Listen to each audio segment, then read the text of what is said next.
असं आहे की जगामध्ये अशी अनेक माणसं आहेत की जे जन्माला येत असताना आपल्याला असं वाटतं की ते आपल्यासारखे सर्वसामान्य माणसं म्हणून जन्माला येतात, परंतु ती दिसायला वागायला सर्वसामान्य माणसं म्हणून आपल्यासारखी वाटत असली तरी ती माणसं आपल्यासारखा सर्वसामान्य जन्म घेऊन जन्माला येत नाही, तर ते एक प्रकारचे अवतारी पुरुष असतात। जन्माला येताना ते काहीतरी अवतार कार्य बरोबर घेऊन जन्माला येतात आणि ते कार्य पार पाडल्यानंतर ते इहलोकी जातात। इथून आपला प्रवास संपवून ते इहलोकी जातात।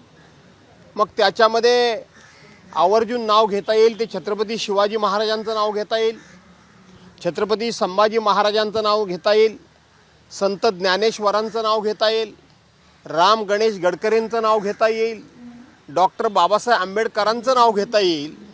आणि अशाच पद्धतीनं एक अवतारी पुरुष हे जन्माला आले 100 वर्षापूर्वी, आणि आज ते जरी आपल्यामध्ये नसले तरी त्यांनी दिलेला संदेश, त्यांनी दिलेला विचार, त्यांनी त्यांच्या जीवनामध्ये जी एक घडवलेली क्रांती आहे ते अवतारी पुरुष म्हणजेच हिंदू हृदय सम्राट शिवसेना प्रमुख माननीय बाळासाहेब ठाकरे यांचं हे वर्ष जन्मशताब्दी वर्ष आहे। त्यामुळं आठवणी अनेक आहेत, अनेक प्रसंग असे डोळ्यासमोर आहेत, ते फक्त शब्दामध्ये शब्दबद्ध करता येणार नाहीत। तर शेवटी शिवसेना प्रमुखांना श्रद्धांजली अर्पण करणं आणि त्यांच्या आठवणींना उजाळा देणं हा आजचा दिवस आहे। राज ठाकरे यांनी एक पोस्ट केलेली आहे, आरपारच्या राजकारणात मी जर लवचिकतेची भूमिका घेतली तर ती माझ्या स्वार्थासाठी नसेल। KDMC मधील भूमिकेनंतर त्यांची आजची पोस्ट, त्यामुळे अनेक राजकीय चर्चा सुरू झाल्या, तुमचं काय म्हणणं? असं आहे की आज बाळासाहेबांना श्रद्धांजली अर्पण करण्याचा दिवस आहे, आज बाळासाहेबांच्या आठवणींना जागवण्याचा दिवस आहे, आज बाळासाहेबांचं कार्य हे या पिढीसमोर आणि पुढच्या पिढीसमोर ठेवण्याचा दिवस आहे। त्यामुळं राज ठाकरेंनी काय राजकीय पोस्ट केली त्याच्यावर भाष्य करण्याचा मी आजचा दिवस समजत नाही। आणि आपण या स्मृतीस्थळावर उभे आहोत, त्या स्मृतीस्थळावर फक्त आणि फक्त बाळासाहेबांची आठवण करणं हेच आजच्या दिवसाचं उचित काम होईल, आजचा दिवस त्याच्याकरता उचित ठरेल। जन्मशताब्दी वर्ष आहे, महायुतीकडून असं म्हटलं जातं की महायुतीच्या मुंबईमध्ये महापौर बसवणं हेच खरी बाळासाहेबांना आदरांजली आहे। एवढ्या वर्षी शिवसेनेचा महापौर असायचा आणि जन्मशताब्दीच्या वर्षी नेमका महापौर नाहीये, हे दुःख आहे का? खरं तर माझ्या मनामध्ये या विषयात प्रचंड प्रचंड प्रचंड दुःख आहे की यंदाच हे वर्ष बाळासाहेबांच्या जन्मशताब्दीचं वर्ष आहे आणि त्याच वर्षी बाळासाहेबांच्या शिवसेनेचा महापौर हा मुंबई महानगरपालिकेत असणार नाही याच्यासारखं दुःख नाही। आणि म्हणून मी जे कोणी बाळासाहेबांचे विचार आम्ही पुढे घेऊन जातो म्हणून सांगतात, जे कोणी बाळासाहेबांचे खरे आम्ही वारसदार म्हणून सांगतात, त्या सर्वांना आव्हानवजा विनंती करतो की हे बाळासाहेबांचं जन्मशताब्दी वर्ष आहे, इथंच तुमची खरी बाळासाहेबांच्यावर श्रद्धा आहे का? बाळासाहेबांच्यावर तुमचा विश्वास होता का? बाळासाहेबांच्या समोर तुम्ही नतमस्तक होऊ इच्छिता का? बाळासाहेबांना खऱ्या अर्थानं श्रद्धांजली अर्पण करू इच्छिता का? आणि जर करत असाल तर तुम्ही आज उद्धव बाळासाहेब ठाकरेंना सांगितलं पाहिजे। आणि उद्धव बाळासाहेब ठाकरेंना सांगत असता ज्या शिवसेना भाजपाबरोबर एकनाथराव शिंदे आहेत, त्या एकनाथराव शिंदेना आव्हानवजा विनंती मी करतो, तुम्ही भारतीय जनता पार्टीला सांगितलं पाहिजे की केंद्रामध्ये आम्ही तुमच्या सरकारला पाठिंबा दिलेला आहे, आम्ही तुमच्याबरोबर राहू, महाराष्ट्रामध्ये आम्ही तुमच्या सरकारला पाठिंबा दिलेला आहे, आम्ही तुमच्याबरोबर राहू। पण हे वर्ष हिंदू हृदय सम्राट शिवसेना प्रमुख माननीय बाळासाहेब ठाकरे यांचं जन्मशताब्दी वर्ष आहे। आणि म्हणून आम्ही मुंबईवर हा शिवसेनेचा भगवा झेंडा फडकला पाहिजे आणि बाळासाहेबांचे वारसदार असलेल्या उद्धव बाळासाहेब ठाकरेंच्या म्हणजेच खऱ्या शिवसेनेचा झेंडा फडकला पाहिजे। त्यामुळं आम्ही आमचे राजकीय मतभेद बाजूला सारून आम्ही शिवसेना प्रमुखांना खऱ्या अर्थानं श्रद्धांजली अर्पण करण्याकरता म्हणून उद्धव बाळासाहेब ठाकरे जो उमेदवार देतील त्याला आम्ही मदत करू, हे सांगण्याचं धाडस एकनाथराव शिंदेने दाखवलं पाहिजे. हे धाडस भास्कर जाऊ असता तर नक्की दाखवलं असतं. नाही तुम्ही असं हे दाखवलं पाहिजे धाडस. तुम्ही असं म्हणताय की एकनाथ शिंदेनी पाठिंबा दिला पाहिजे. 100% एकनाथ शिंदेनी आणि तुम्ही तो पाठिंबा घ्याल. तो घेणं न घेणं घ्यायला नाही. मी सांगतो की त्यांनी दिला पाहिजे. त्यांनी भाजपाला पाठिंबा देता कामा नये. बाळासाहेबांचे तुम्ही खरे वारसदार म्हणून सांगत असाल, बाळासाहेबांच्यामुळं आम्ही घडलो, बाळासाहेबांच्यामुळं आम्ही इथं आलो म्हणून सांगत असाल, तर बाळासाहेबांच्या जन्मशताब्दीच्या वर्षाच्या दिवशी तुम्ही तुमचा मान सन्मान गर्व अधिकार अहंकार मान अपमान हा बाजूला सारून पाठिंबा बाळासाहेबांच्या जन्मशताब्दी वर्षी बाळासाहेबांच्या शिवसेनेचा झेंडा फडकवण्याकरता तुम्ही कमीपणा घेतला पाहिजे.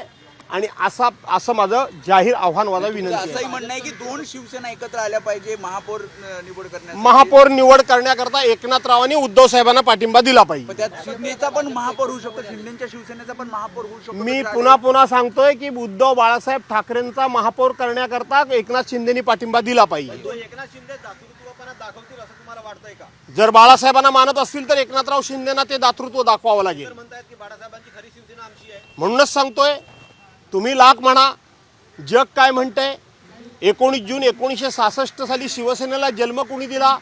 बाळासाहेब ठाकरेंनी दिला. बाळासाहेबांचे पुत्र कोण? उद्धव बाळासाहेब ठाकरे आहेत.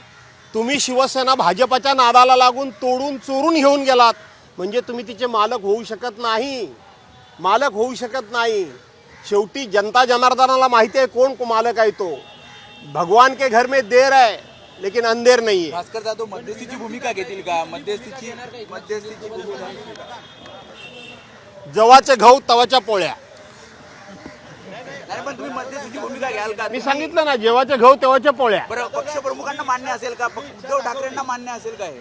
तुम्ही इच्छा दाखवली, मात्र तुम्ही किंवा संजय राऊत यांच्यासाठी म्हणजे या गोष्टीसाठी या घडाव्या गोष्टी महापौर शिवसेनेचा बसावा यासाठी पुढाकार घेणार का? शेवटी काही गोष्टी ह्या तुम्हाला सांगून करायच्या नसतात. प्रत्येक गोष्ट हा मीडिया सोडवत नसतो. आम्ही जे घडवायचं असतं ते रोज सकाळी सकाळी उठून अशा मी मागे घेतो, चुकून तोंडातून गेला. आम्ही तुमच्यासमोर आमच्या भूमिका मांडायच्या नसतात. आमचे प्रश्न तुम्ही सोडवणार नाही आहेत. काही जण सोडवतात, काही जण ते प्रश्न चिघळवतात, अर्थाचा अनर्थ काढून ते प्रश्न अधिक गुंतागुंतीचे करतात. आणि म्हणून ते प्रश्न अक्रॉस द टेबल समोरासमोर बसून सोडवायचे असतात. त्यामुळं माझी भूमिका काय असेल हे मी तुम्हाला नंतर सांगेन. एकच मिनिट. उद्धव ठाकरेंना तुम्ही बोलला आहात की असं केलं पाहिजे किंवा असं झालं पाहिजे. असं आहे, मी पक्षाचा प्रवक्ता नाही. प्रवक्तेपेक्षा कमी पण नाही. मी माझं मत मांडलेलं आहे. वरिष्ठ नेते आहात तुम्ही. वरिष्ठ नेते बोलण्याचा अधिकार तरी उद्धव ठाकरेंसोबत हे बोलण्याचा अधिकार तुम्हाला आहे. कोणाच्या परवानगीची गरज नाही हे बोलायला. माझ्या गुगलीनं तुम्ही सगळे पत्रकार या ठिकाणी बोल्ड झालेले आहेत. तुमच्याजवळ विचारण्यासारखा प्रश्नच माझ्याकडे नाही. त्यामुळं आता मी थांबतो. नाही मी प्रश्न विचारतो की तुम्ही उद्धव ठाकरेंना हे बोलणार आहात का? तुमचं मत मांडणार आहात का? असं आहे, मी सांगितलं ना की सगळ्या गोष्टी या तुमच्यासमोर सांगायच्या नसतात. योग्य ठिकाणी योग्य गोष्टी मांडणं, योग्य वेळेला योग्य बोलणं, योग्य वेळेला योग्य निर्णय घेणं आणि योग्य वेळेला योग्य कृती करणं ही खऱ्या अर्थानं राजकारणाची गरज आहे. आणि राजकारणातला चाणाक्षपणा असतो. त्यामुळं सही बात सही वक्त पे जे म्हटलेलं आहे ते काही उगाच म्हटलेलं नाही.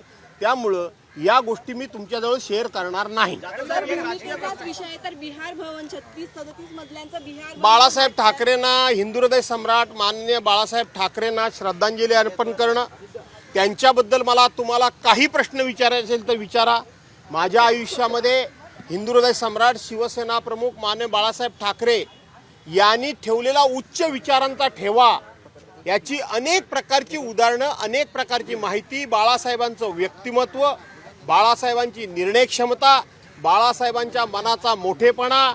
बाळासाहेब हे सांब सदाशिव होते. ते जेवढे एखाद्यावर गरम व्हायचे तेवढे सजासजी थंड होऊन कोणालाही ते माफ करायचे. अशा प्रकारचं एक आगळं वेगळं व्यक्तिमत्व, त्या व्यक्तिमत्वाची आज ही जन्मशताब्दी आहे. त्यामुळं तुम्हाला जे काही जर विचारायचं असेल तर हिंदू हृदय सम्राट शिवसेना प्रमुख मान्य बाळासाहेब ठाकरेंबद्दल विचारा. याच्या पलीकडे मी जाणार नाही. जाधव साहेब, जेव्हा तुम्ही राष्ट्रवादीचे प्रदेशाध्यक्ष होतात आणि शिवसेनेमध्ये आलात जेव्हा तुमचा अप्रोच झाला बाळासाहेबांसोबत एकंदरीत काय भावना होती त्यांची म्हणजे शिवसेनेमध्ये प्रवेश करायचा किंवा तुमचा पक्षप्रवेश होतोय तर या अनुषंगाने तुम्ही काय सांगाल?